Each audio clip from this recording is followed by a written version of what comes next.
Hi, my name is Tamayo, and I did my historical figure research project on Martin Luther King Jr. MLK was born on January 15, 1929 in Atlanta, Georgia. Who was MLK? Martin Luther King Jr. was an activist who was a leader in the civil rights movement. I have a dream.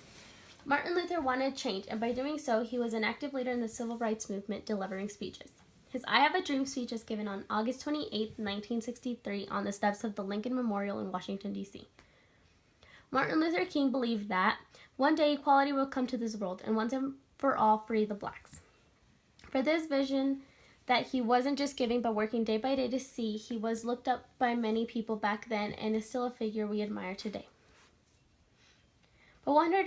But 100 years later, the Negro is still not free. 100 years later, the life of the Negro stood sadly crippled by the mangles of segregation and the chains of discrimination.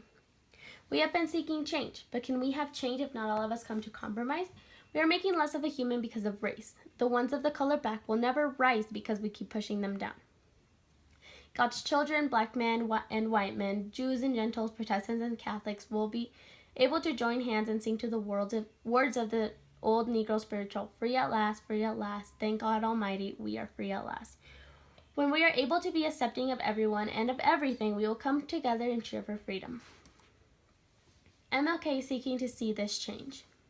The speech was called for Negro relationships and friendships with the whites. Not everyone changed their beliefs on racism, so small changes began to occur. For example, people joined his nonviolent protest. He led the first great Negro nonviolent protest on the bus boycott. The boycott lasted 382 days.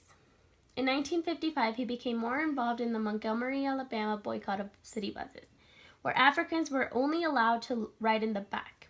MLK was arrested several times, but that didn't slow him down. Beginning of change. He inspired us to live in a society in which race was not an issue, not in how people were treated and judged for their character. On December 21, 1956, after the Supreme Court of the United States had declared unconstitutional the laws requiring segregation on buses, Negroes and whites rode the buses as equals. During these days of boycott, King was arrested, his home was bombed, he was subjected to personal abuse, but at the same time, he emerged as the Negro leader of the first rank. Thank a hero. Things began to change in ways back in the day never seemed possible. For example, shared bathrooms between blacks and whites, we all go to the same schools, we all have the same or close to equal opportunities in jobs, education, and finance.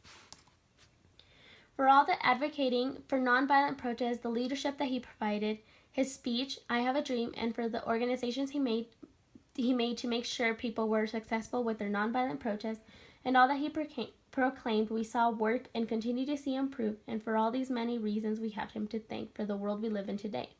He died a hero and will always be in our hearts.